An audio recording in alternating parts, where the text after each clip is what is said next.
Olá pessoal, tudo bem? Espero que esteja bem com todos se sentindo bem, todos com saúde, né? Temos um longo caminho ainda aí pela frente para enfrentar, mas nos cuidando tudo dará certo. Eu espero também que esteja bem com suas famílias. Comigo tudo tranquilo, minha família tudo tranquilo. Bom, hoje nós passaremos a estudar então o livro do Norberto Bobbio, A Era dos Direitos. É um livro muito importante. O autor é reconhecidíssimo no mundo, o italiano Norberto Bobbio. E esse livro é, então, como o nome já diz, A Era dos Direitos. Ele traz uma explanação desde a origem dos direitos humanos até a atualidade dos direitos humanos. E aí ele traz coisas fora do comum, não triviais que nós vemos, que nós estamos acostumados a ouvir e ler sobre direitos humanos. O livro então é dividido em 4 partes. Hoje nós estudaremos a primeira parte. Ele inicia então ele falando, né, sobre os fundamentos dos direitos do homem. Aí nesta parte aqui ele faz 3 perguntas. Primeira, qual o sentido do fundamento absoluto dos direitos do homem? Segunda, um fundamento absoluto é possível? E 3, caso possível, é desejável? Bom, então nós vamos estudar agora e tentar responder essas perguntas, né? Direitos que se tem hoje em dia. A norma e qual é a norma? Então, para se dizer que tem um direito que efetivamente pode ser aplicado, nós devemos saber se há norma e qual é a norma. Então, nós, por exemplo, no artigo 5º da Constituição Federal, temos diversas normas de direitos humanos, diversos artigos e incisos do artigo 5º que tratam de direitos humanos. Então, a norma é constitucional e é invocável, então há uma proteção aos direitos humanos. Por exemplo, prisão ilegal ao habeas corpus, está lá no artigo 5º, um dos últimos incisos deste artigo. Então, há uma norma dizendo que a prisão ilegal será relaxada. E além do mandamento constitucional, temos uma lei que regulamenta esse inciso da Constituição, a lei que trata do habeas corpus. Mas qual é o direito que se almeja ele trabalha? Né? É aquele direito que a gente tenha razões para defendê-lo, né? Que seja importante e que seja necessário produzir normas para defendê-lo. Então, esse é o direito que se almeja. O que são direitos humanos para o Bobbio? São coisas boas, desejáveis, que devem ser perseguidas, né? Bom, são importantes para o ser humano conviver, viver em sociedade, que devem ser perseguidas e devem ser positivadas, devem ser, se não positivadas, mas na maioria dos estados positivados, ou pelo menos ser garantidas como direitos nos estados consuetudinários, no estado que se baseia em precedência e costume. Então, a gente sabe que não há total reconhecimento desses direitos humanos. Nem todos os países reconhecem, nem todos os governantes reconhecem, alguns entendem mais importante, outros entendem menos importante, e até por aí se precisa então da positivação de normas para que não haja uma volatilidade, uma troca, um menor ou maior respeito aos direitos humanos em virtude de um governo. Tem que ser então normatizado pelo Estado. Esses direitos, para então se entender como direitos importantes a serem perseguidos, eles devem encontrar fundamento para obter reconhecimento. Tem que ser importante para que se reconheça como direito humano, né, pessoal? Agora, já indo para a primeira pergunta, mas no final eu respondo ela de novo. Não existe fundamento absoluto, né? Porque nem todos concordarão com todas as normas. Agora, no andar da aula, a gente vai ver por que não tem esse fundamento absoluto no direito. Talvez uma exceção, né, como o direito à vida, seja de interesse de todos, seja reconhecido por todos que é um direito absoluto. Mas os demais nós veremos que sempre tem uma contraposição, então o fundamento absoluto dos direitos humanos, na realidade, não existe. Eles podem ser restringidos em alguns momentos ou em alguns locais. A ilusão dos justnaturalistas. Os justnaturalistas é aquela corrente do direito, aqueles defensores de um direito que o homem tem alguns direitos inatos que têm origem divina. Então eles selecionaram essa corrente, selecionaram direitos inquestionáveis, que seriam direitos absolutos e jamais poderiam ser tocados, né? Porque eram derivados da natureza do ser humano, eram inatos ao ser humano, né? Mas, exemplo, a natureza humana é muito frágil, né, para ter direitos assim inatos, derivados desta natureza. Exemplo, na sucessão existem algumas discussões. Quando vai se transmitir uma herança, qual é o ideal? Que um patrimônio elevado retornasse para a comunidade? Que a transmissão seria de pai para filho? Ou a livre disposição do proprietário poderia doar tudo para um filho e nenhum para outro filho, nada para outro filho? Qual das três correntes mais afeta a natureza humana? Não sei, depende de cada pessoa. O Norberto Bobbio também diz que depende, as três podem estar corretas e as três podem estar erradas. Então, por isso que não há direitos humanos, como o direito à sucessão, que é um direito do ser humano e está na nossa Constituição, como um direito absoluto. Pode sofrer alterações dependendo do momento, do local histórico e das pessoas que estejam no poder principalmente. O Kant, Immanuel Kant, um dos maiores filósofos, defendia que o direito inato, aquele que vem da natureza e absoluto, é somente um, que é a liberdade. Mudança dos direitos do homem, pessoal. Como é que esses direitos vão avançando, vão mudando, vão modificando? Né? O elenco se modifica e continua a se modificar sempre, dependendo da evolução do ser humano. Né? Se nós fizermos um retrospecto histórico, nós veremos que os direitos fundamentais não eram respeitados nos primórdios da civilização humana. Veremos que em 1215 surgem alguns fragmentos com a carta do rei João Sem Terra, na Inglaterra, que ele concordava em não retirar a propriedade das pessoas sem uma razão, ele concordava em não matar as pessoas sem uma razão, né? Isso até se fala que seria um resquício inicial lá do habeas corpus. Né? Tivemos outros direitos de petição também no mundo, então eles foram surgindo. Mas na realidade, essas mudanças do direito dependem então dos carecimentos e interesses das pessoas. O que se carece? A gente pode dizer que inicialmente os direitos fundamentais iniciaram pelas chamadas liberdades negativas. O que é isso? Era a impossibilidade do Estado atuar em alguns casos. Era a necessidade, a negativa do Estado em atuar. Ele não podia atuar em alguns casos. Quais eram esses casos? São os chamados direitos humanos clássicos. Direito à vida, direito à liberdade. Por exemplo, o Estado não poderia tirar a minha vida e o Estado não poderia tirar a minha liberdade sem um devido processo legal por eu ter praticado um crime. Então, era um direito, um dever de se abster, ou um direito negativo, como foram conhecidos. O Estado tinha que se abster de certas condutas, por isso chamamos de direitos negativos. Esses foram os primeiros direitos. Então, eles foram as primeiras necessidades, as primeiras carências do ser humano, na época do Estado absoluto, de ter esta garantia à sua vida e à sua liberdade. Por isso foi imposto ao Estado que se abstivesse, conduta negativa, não realizasse condutas de tirar a liberdade e a vida das pessoas sem o devido processo legal por ter cometido um delito.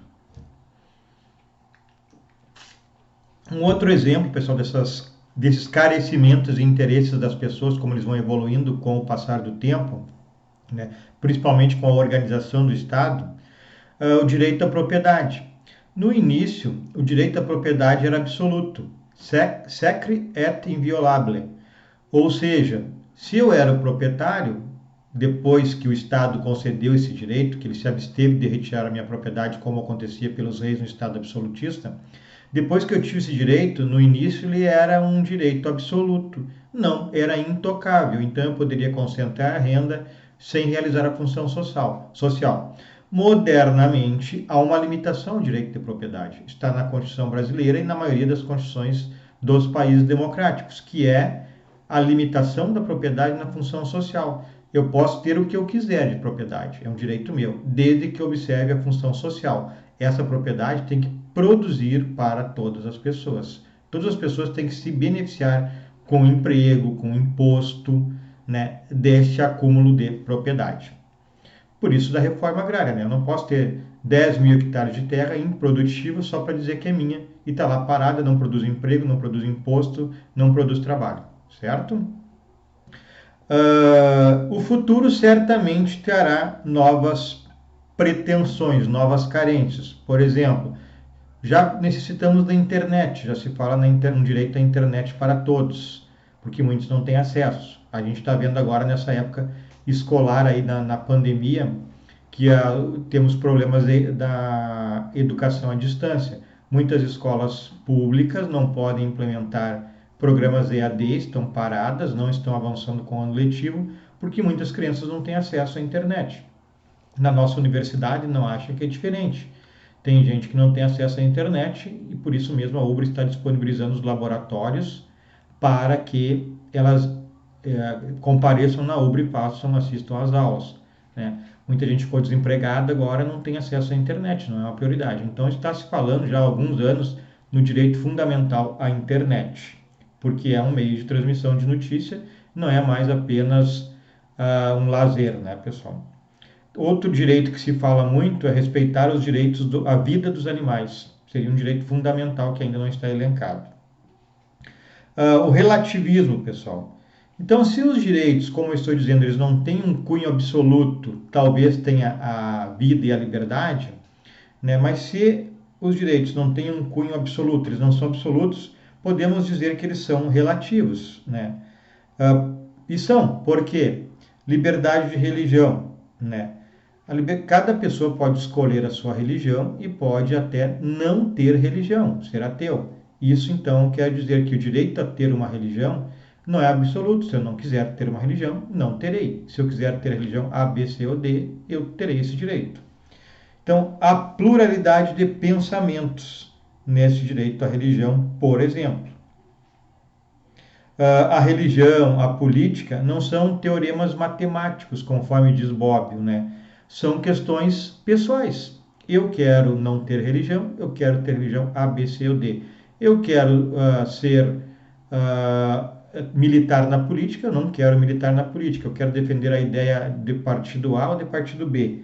Então, por isso que esses direitos, temos esses direitos, mas eles não são absolutos, são relativos, porque cada pessoa pensa diferente e porque, de alguma forma, dependendo da situação, elas podem até ser observadas pelo Estado com algumas restrições, como agora na pandemia. Eu continuo tendo direito de religião, mas eu não posso frequentar o culto, né? E o direito de religião autoriza a frequentar o culto.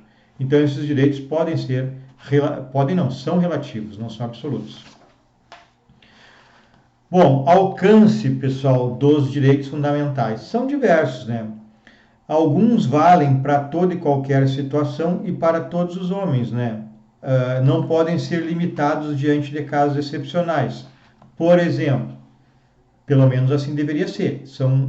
Tem um alcance, então, pleno. Não podem ser limitados. Por exemplo, não ser escravo. E para não ser escravo, elimina a possibilidade de alguém possuir escravos. Então, é um direito que tem um alcance atual que é amplo. Não, direito de não ser torturado, elimina a possibilidade de alguém ser torturador, né? Então, não são postos em concorrência com outros direitos. Esse tem um alcance amplo, esses exemplos que eu dei, e não são postos em concorrência com outros. Mas esses direitos que não têm concorrência são poucos, pessoal. Então, quando eu digo que não pode haver escravo, não pode ter ninguém que possua escravo. Mas quando eu digo que eu tenho liberdade de expressão, existe, por outro lado, o direito à vida privada de outra pessoa. Aí há uma concorrência, o meu direito de expressão de liberdade e o direito à vida privada de uma outra pessoa. Então, são direitos que concorrem. Teremos que verificar quem tem razão, aquele que está se expressando ou aquele que está invocando o direito à privacidade. Nós tivemos um caso do Roberto Carlos que é paradigmático. Quando estava em debate a questão das biografias no STF, antes um pouco foi escrita uma obra sobre a vida do Roberto Carlos e ele entrou, direito da expressão, direito intelectual do autor. E o Roberto Carlos ingressou com uma ação judicial dizendo que feria a privacidade dele. No primeiro momento, ele teve acolhida sua pretensão e a obra não foi publicada. Depois o STF julgou e liberou as biografias das pessoas públicas. Mas entenderam como existe uma limitação, que como os direitos humanos não são absolutos, direito à liberdade de expressão, direito à intimidade, à privacidade. Tivemos um conflito. E aí o juiz vai ter que emitir um juízo de ponderação para decidir quem tem razão, de preferência utilizar parte dos dois direitos para decidir o caso. Então são poucos esses direitos que não são postos em concorrência, como esses casos que eu falei, da tortura e do escravo. Os demais direitos, na sua maioria, são postos sim em concorrência um com o outro, provando que não há direito absoluto e que há uma limitação no alcance desses direitos. Então, não se pode firmar um novo direito sem suprimir algum velho. Esse é o entendimento do Bobbio. Não pode surgir um novo direito sem suprimir, melhor dizendo, um direito antigo. Por exemplo, não ser escravo suprimiu o direito de não possuir escravos que nós tivemos no Brasil. Não ser torturado impossibilitou processos, suprimiu processos inquisitoriais que tivemos desde os primórdios da civilização, passando pela Santa Inquisição, e até mesmo alguns países ainda aceitam tortura como meio de investigação. Mas se existe o direito a não ser torturado, como na nossa Constituição, suprimiu o direito de torturar. Então, mas diz o Bobbio que em poucos casos a escolha é simples. Para ingressar um novo direito, deve-se suprimir outro. Nesses casos da tortura e dos escravos é fácil, mas não é para todos os novos direitos a eliminação de um antigo direito que se torna fácil como esses casos. A maioria dos casos é difícil. Exemplo, no caso da censura, pessoal. A censura vai contra o direito do artista, da expressão do artista, né? Por um lado. Por outro, direito à censura, direito público a não assistir pornografia. Então tem um problema. No caso da censura, no Brasil é proibida a censura prévia. Por isso que aparece nos canais de TV lá, programa X recomendado para tal idade. Mas, e aí depois pode vir a censura. Se a TV, seu órgão de comunicação, não observar essa limitação de idade para o horário, ela pode ser punida depois, mas não há censura prévia. Porém, se discute esse direito de censura, de não haver censura, que seria um direito do artista, mas e o direito público a não assistir pornografia. Então, talvez o que o Brasil faça é um meio termo adequado. Coloca a idade adequada no programa de TV e os pais determinam se o filho assista ou não este programa. Né? Então, o limite, e é um exemplo que ocorreu na Itália, essa discussão da censura, o limite veio pelos bons costumes. Não se pode atingir bons costumes. Está na Constituição Federal Italiana. Qual é a solução quando os casos são difíceis para saber qual é o direito fundamental aplicável? A solução é ponderar e utilizar parte de ambos. Então, eu tenho dois em conflito. Tenho a censura, que é proibida, e tenho o direito do artista. Então, se censurar, o artista perde direito. Se não censurar, o artista pode extrapolar. O ideal, então, é que se encontre um meio termo e use os dois direitos. Contraste entre direito de categorias de pessoas. Bom, nós tivemos o direito tradicional, que eu já falei anteriormente, que eram as liberdades negativas, né? Por exemplo, a liberdade da pessoa exige uma conduta negativa do Estado. Se eu não cometer um delito, o Estado não pode agir para me prender. E atualmente, mais modernamente, no século XX, passaram a surgir as constituições sociais, que são os chamados direitos sociais. Isso é ao contrário, então, dos direitos negativos, que o Estado tinha que se abster de me matar, de tirar a minha liberdade, de retirar o meu patrimônio, sem um devido processo legal, ao menos. Mas os direitos sociais que surgiram na primeira década do século XX, 1900, né, exigem uma conduta positiva. Então, por exemplo, direito ao trabalho. O Estado tem que regular a economia para que haja posse de trabalhos. Direito ao seguro-desemprego. O Estado tem que implementar o seguro-desemprego. São estas as questões, então. Não podem ser desenvolvidos paralelamente, né? A realização integral de uns impede a realização integral de outros. né? Por quê, pessoal? Não há um fundamento absoluto nos direitos.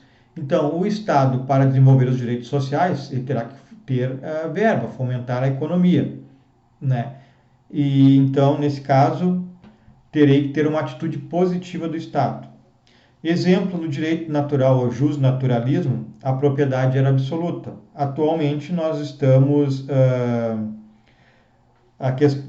limitando o direito de propriedade aos direitos sociais, que é o fim social da propriedade. O Estado limita o direito absoluto à propriedade e ele impõe, então, que essa pessoa utilize a propriedade, o proprietário, né, utilize as suas propriedades para o bem comum de todos, gerando emprego, gerando impostos, etc. Né? Então, fundamento absoluto, já respondendo uma questão, é ilusão, é pretexto para defender posições conservadoras, pessoal. Por quê? Porque há uma evolução da sociedade. As pessoas evoluem, começam a pensar diferente, começam a pensar, raciocinar e começam a exigir seus direitos, sua participação na sociedade, não apenas como um comandado de um governante, mas alguém que deve ser parte do comando de um país. Então, o fundamento absoluto é uma mera ilusão, é um pretexto para algumas pessoas não autorizarem a evolução de direitos. Por exemplo, se fosse absoluto o direito à propriedade, alguns cumulariam toda a propriedade, não fariam funcionar os fins sociais, não colaborariam com o restante da sociedade. Então, não há um fundamento absoluto. Então, não há fundamento absoluto nos direitos do homem, segundo Norberto Bobbio. E o problema fundamental em relação aos direitos do homem não é justificá-los, são justificáveis os direitos fundamentais. Se nós pegarmos a cartilha do artigo 5º da Constituição, a maioria de vocês vai concordar com quase todos os direitos como direitos importantes para convivermos em sociedade, né? Há um consenso da necessidade desses direitos. Mas o problema, na realidade, é protegê-los, que é um problema político. Nós temos governantes que não se adequam, não têm muito interesse pela proteção aos direitos fundamentais. Outros têm mais. Então, nós enfrentamos essas dificuldades para a proteção. A importância desses direitos estarem constitucionalizados. Porque, senão, poderíamos ter somente direito para as maiorias e não teríamos para as minorias. Também há o problema filosófico, que é qual? Identificar a necessidade de novos direitos. E há o problema político, que aí tem que se verificar os aspectos históricos de direitos e a necessidade de novos direitos, os aspectos sociais, é possível implementar novos direitos, os direitos sociais, programáticos, os direitos econômicos e os psicológicos. Então, por exemplo, quando eu falo ali que nós tivemos duas fases, temos mais já as gerações que vocês vão aprender em direito constitucional, mas a primeira e segunda geração de direitos fundamentais são aquelas que eu falei. Primeira geração, direitos negativos, o Estado tem que se abster de praticar uma conduta, exemplo, tirar a minha liberdade sem o devido processo legal. O que os reis faziam antes desses direitos serem perseguidos e alcançados. E uma segunda geração, os direitos programáticos ou sociais. Aí o Estado tem que realizar uma conduta positiva para entregar à sociedade direitos, né? Que são direito a emprego, direito à jornada de trabalho com horário limitado, direito à educação, por exemplo. Depois teremos aí direitos de terceira, quarta geração, alguns falam em quinta geração, como na quinta, direito à paz, direito à internet. Enfim, são estas coisas. Certo, pessoal? Então, nós vamos encerrando por aqui mais esse vídeo, esta semana, do livro A Era dos Direitos. Semana que vem nós continuaremos, então, estudando esse livro, porque é um livro muito importante para vocês compreenderem a necessidade dos direitos fundamentais. Certo? Boa semana a todos, se cuidem, espero todos na próxima semana. Abraço!